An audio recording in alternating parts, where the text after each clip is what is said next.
open up the book. Come on now and take a good long look and see God has given us all we need to be free. It's about you, it's about me, it's about the truth that sets us free. It's about L-O-V-E, love from the Father up above. It's about hope, it's about life, it's about the love of Jesus Christ. It's about everlasting, never failing love. Come on now, let's open up the book. Come on now and take a good long look and see God has given us all we need to be free. It's about you, it's about me, it's about the truth that sets us free. It's about L-O-V-E, love from the Father up above. It's about hope, it's about life, it's about the love of Jesus Christ. It's about everlasting, never failing love. Oh, it's about you, it's about me, it's about the truth that sets us free. It's about L-O-V-E, love from the Father up above. It's about hope, it's about life, it's about the love of Jesus Christ. It's about everlasting, never failing love.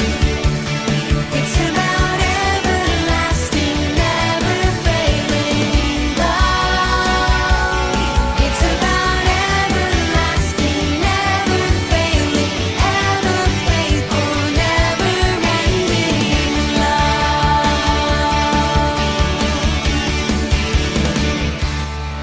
Haleluya. Wah, adik-adik, senang sekali nih kita bisa bersama-sama mendengarkan firman Tuhan lewat video kali ini. Adik-adik, kakak mau bertanya nih, bagaimana perasaan adik-adik kalau papa dan mama menyuruh kamu menjaga adikmu? Cemberut ya? Lalu adik-adik, bagaimana kalau papa dan mama mengatakan akan memberikan hadiah setelah kamu menjaga adikmu? Nah, senang ya? Adik-adik, kamu dan kakak sama. Kita mengerjakan sesuatu dengan senang hati jika hal itu menyenangkan kita atau ada upahnya. Bagaimana jika harus berkorban? Bagaimana jika harus melakukan sesuatu yang sama sekali tidak kita sukai? Apakah adik-adik bersedia? Nah, adik-adik, hari ini kita akan memuji dan menjunjung tinggi perbuatan Tuhan Yesus yang rela mati bagi kita. Yuk kita berdoa terlebih dahulu. Ikuti kakak berdoa ya. Tuhan Yesus, terima kasih Tuhan untuk kasih setia Tuhan yang tidak pernah berubah. Hari ini kami akan mendengarkan firman-Mu. Berkati setiap kami di dalam mendengarkannya, sehingga membawa kami semakin mengasihi Tuhan. Tuhan Yesus, kami cinta padamu. Amin. Adik-adik, adakah yang tahu gambar apa ini? Ya, ini adalah tali telepon rumah. Adik-adik, tali telepon ini menggambarkan hubungan kita dengan Allah Bapa. Gunting ini menggambarkan dosa Ketika dosa masuk ke dalam manusia, adik-adik, maka hubungan manusia dengan Allah Bapa langsung terputus.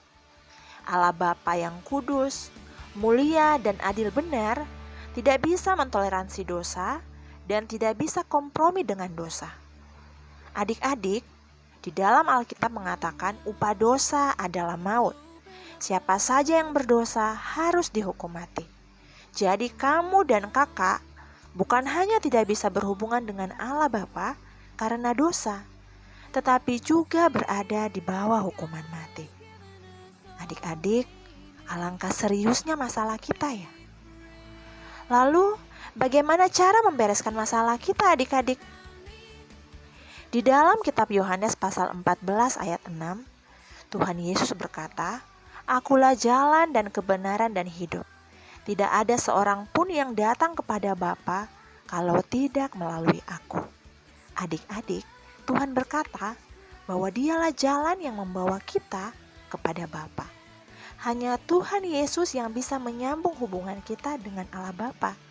Karena hanya darah Tuhan Yesus yang bisa menghapus dosa kita di hadapan Allah Bapa, sehingga adik-adik dan kakak bisa diampuni.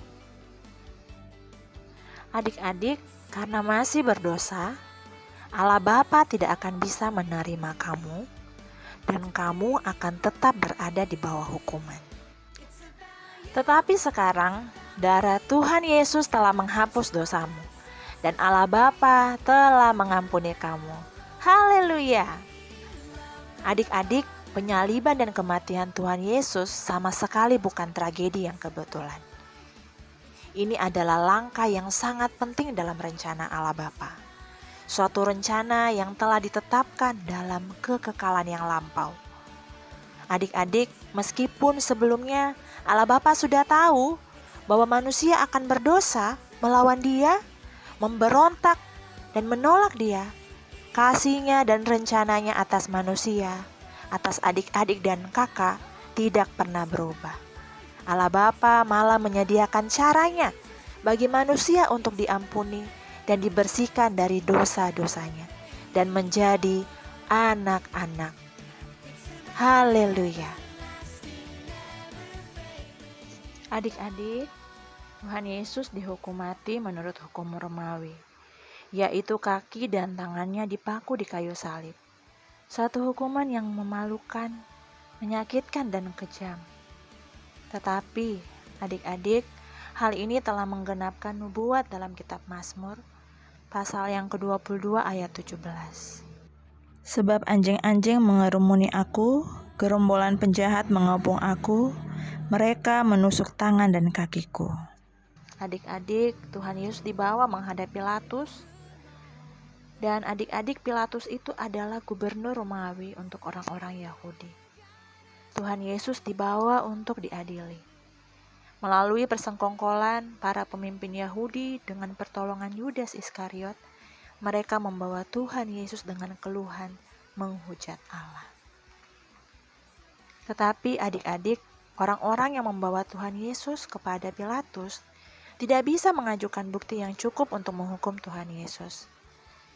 Dan adik-adik, Pilatus tahu bahwa orang-orang Yahudi itu ingin Tuhan Yesus mati.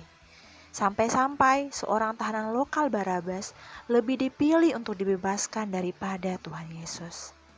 Adik-adik, Pilatus mencoba menenangkan orang-orang Yahudi dengan menyuruh menyiksa dan mencambuk Tuhan Yesus dengan hebatnya, membuat lingkaran seperti mahkota dari duri-duri tajam dan menancapkannya kepada kepala Tuhan Yesus.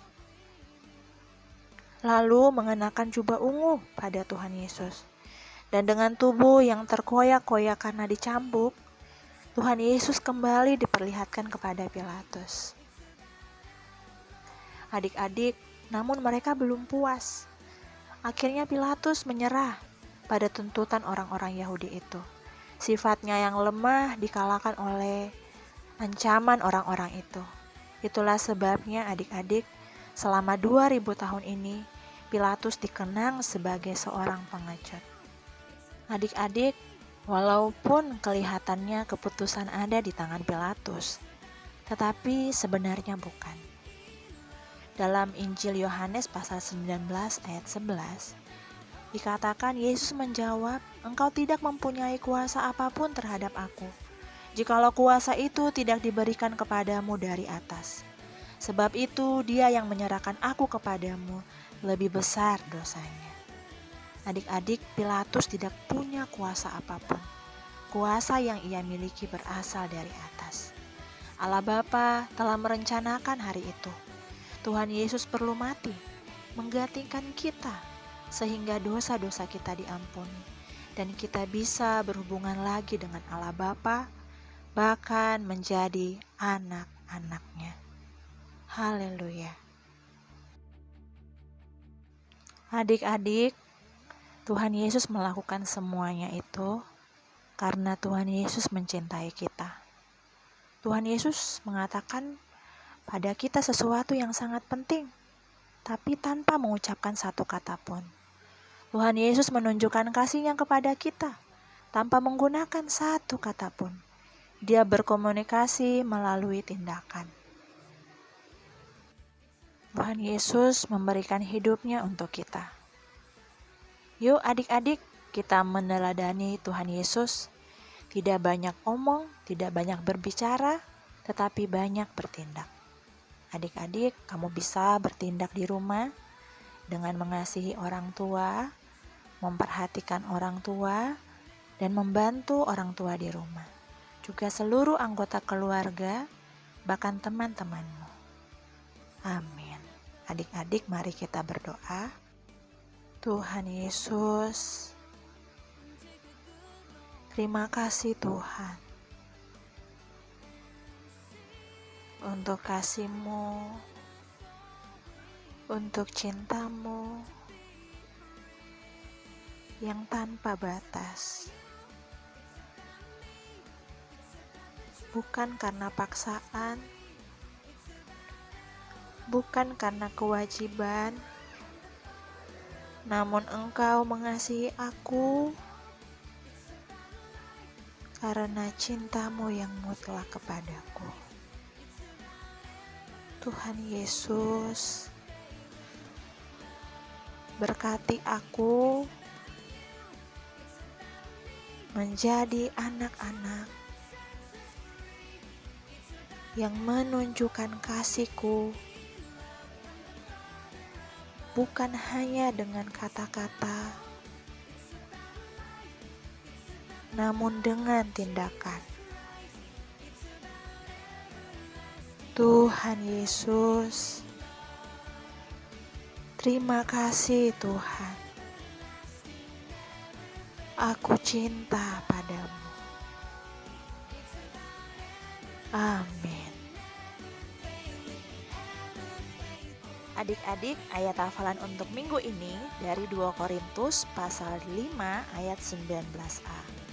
Sebab Allah mendamaikan dunia dengan dirinya oleh Kristus dengan tidak memperhitungkan pelanggaran mereka. Amin. Sampai berjumpa di video selanjutnya adik-adik. Tuhan Yesus memberkati. Bye. 21 ayat 13. Rumahku akan di rumah doa. Amin. 1 ayat 13. Rumahku akan disebut rumah doa. Matius pasal 21 ayat 13. Rumahku akan disebut rumah doa. Amin. Puji Tuhan. Haleluya. Matius pasal 21 ayat 13. Rumahku akan disebut rumah doa. Amin. Matius pasal 21 ayat 13. Rumahku akan disebut rumah doa. Amin. Haleluya. Puji Tuhan. Keluaran 20 ayat 13. Jangan membunuh. Matius 5 ayat 22. Tetapi aku berkata kepada Setiap orang yang marah terhadap saudaranya harus dihukum. Amin. Haleluya. 21 ayat 13. Rumahku akan disebut rumah doa. Amin.